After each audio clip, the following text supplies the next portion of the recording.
extraterrestrial races stepped in. Not one, but two completely different races. The first race were the Hebrews, coming from our future. They actually benefited our evolution. The other race that stepped in caused big problems. These beings came from the nearby planet of Mars. See, according to Thoth, Mars looked very much like Earth a little less than 1,000,000 years ago. It was beautiful. It had oceans and water and trees that were just fantastic. But something happened to them, and it has to do with something called the Lucifer experiment.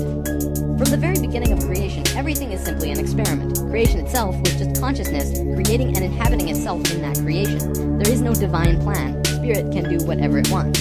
Having said that, if Spirit decides to cut itself off from the rest of consciousness and create a separate reality on its own, it can do that too. This is called the Lucifer experiment. Anytime the Lucifer experiment has been attempted in the universe, it always ends in failure. More than 1,000,000 years ago, the beings on Mars joined the Lucifer experiment, and it failed dramatically. Basically, they cut themselves off from the unity of the universe and created a separate reality. Mars became a battleground. Eventually, it became clear that Mars was not going to survive. They blew their atmosphere away and destroyed the surface of the planet. After 1,000,000 years or so, it's been eroded, but the proof is there. Now, because the Martians were severed from the unity consciousness, they couldn't create a living Merkaba. They simply used it as a tool. They created a synthetic Merkaba to travel in time and find a new home. A small group of Martians tried to get away from Mars before it was destroyed, and that place they found was Earth, about 65,000 years in our past. They saw this little vortex sitting there just pulling in life with no one in it. They didn't ask permission. Being part of the Lucifer experiment, they just said, alright, let's do it. And they stepped onto that vortex, and in doing so, they joined and changed our evolutionary path. There were only a few thousand Martians who came to Earth through the synthetic Merkaba. The first thing they did when they arrived in Atlantis was try to take over the continent. They tried to declare war and invade. Really, it was no different from what the settlers of North America did to the Native Americans. Now, I don't want to freak anyone out. Besides Edmund Casey's account, many other ancient prophecies, including Nostradamus and Mayan prophecies, have talked about polar shifts in one way or another.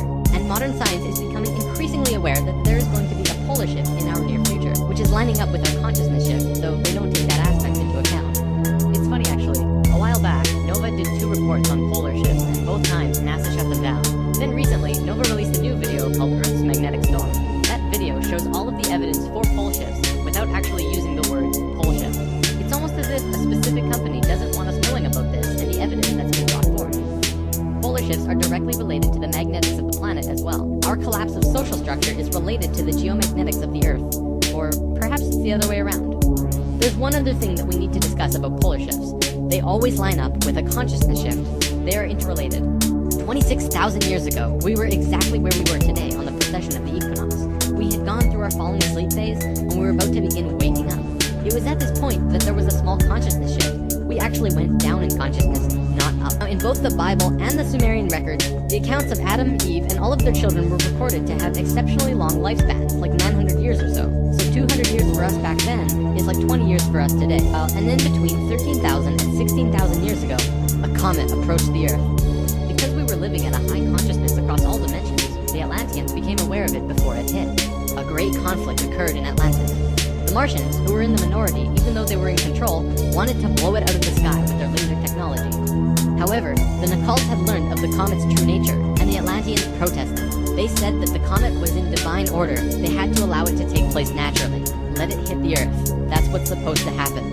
The Martians fought the Atlanteans, but in the end they gave in. The Martians agreed to let it hit the Earth. When the time arrived, it came screaming into the atmosphere, plunging into the Atlantic Ocean just off to the western shores of Atlantis, near where Charleston, South Carolina is now. Although the main portion struck near Charleston, a few fragments actually hit the main body of Atlantis, crashing into an area right where the Martians were living, killing a huge portion of their population. They were pissed.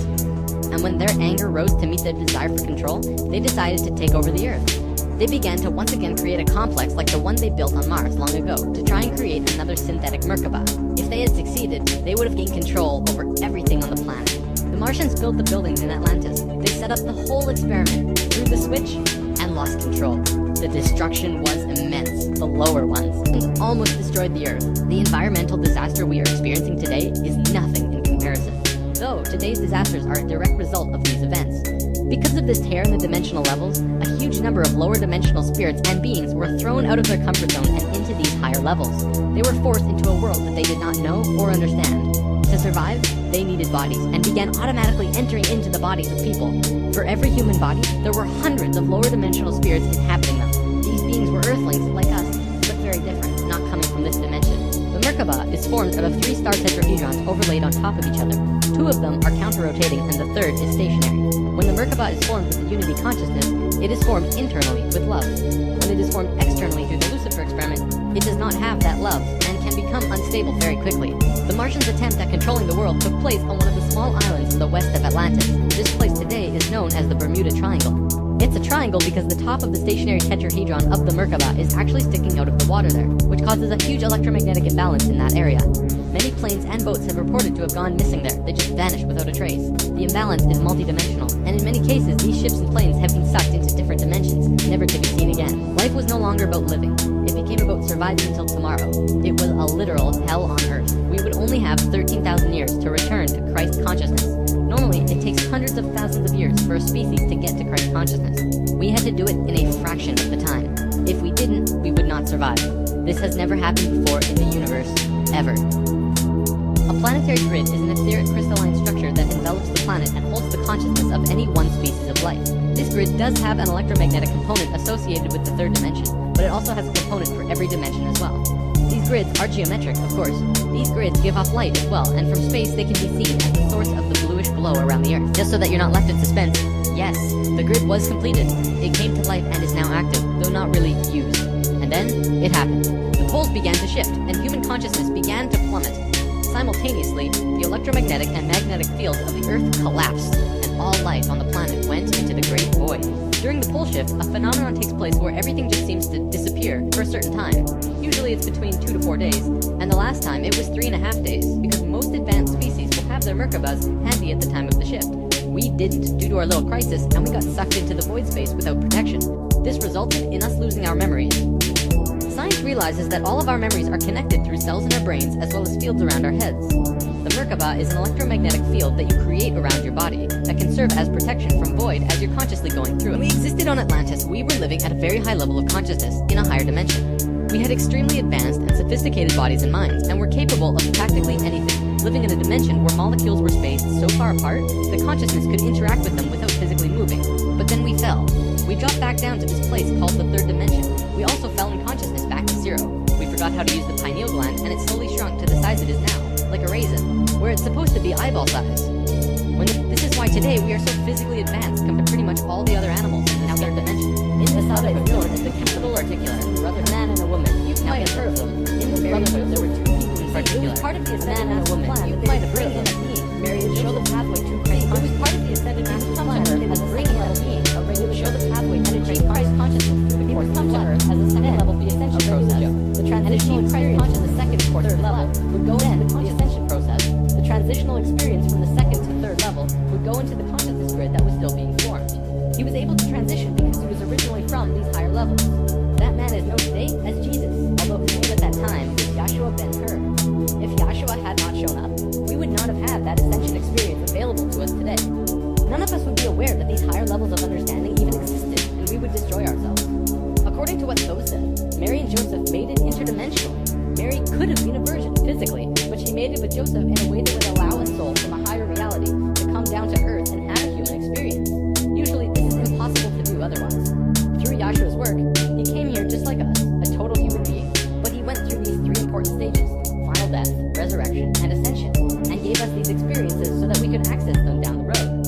Now, as we all know, the story of Jesus has a missing piece. He was a child, disappeared for some time, and then showed up again when he was 30. Now, on the topic of Christ, there's something else I'd like to bring up: the Lord's Prayer. Today, we know this as the only prayer that Jesus taught, but did you know it's actually a geometric prayer meditation? Around 300 AD, there was a council called the Council of Nicaea, which was the syndication between the Roman political and religious authorities. Basically, the religious leaders and political leaders realized that they could unite and impose more influence on the people and control society through their unity. It's right around this time that we begin to see the manifestation of the New Testament, which was put together from scriptures and stories, some newer and some much older, which were renewed and superimposed on the life of Yahshua ben Hur, which today we know as Jesus of Nazareth. The term Christ actually stems back from much before the Bible. It comes from the word Christala, which is a word that derives from the original 7 core audible sounds of creation. Over the last few hundred years, a group of people have slowly monopolized the entire world into what it is now. Today, there are 13 families that are among the richest families in the world. They have their hands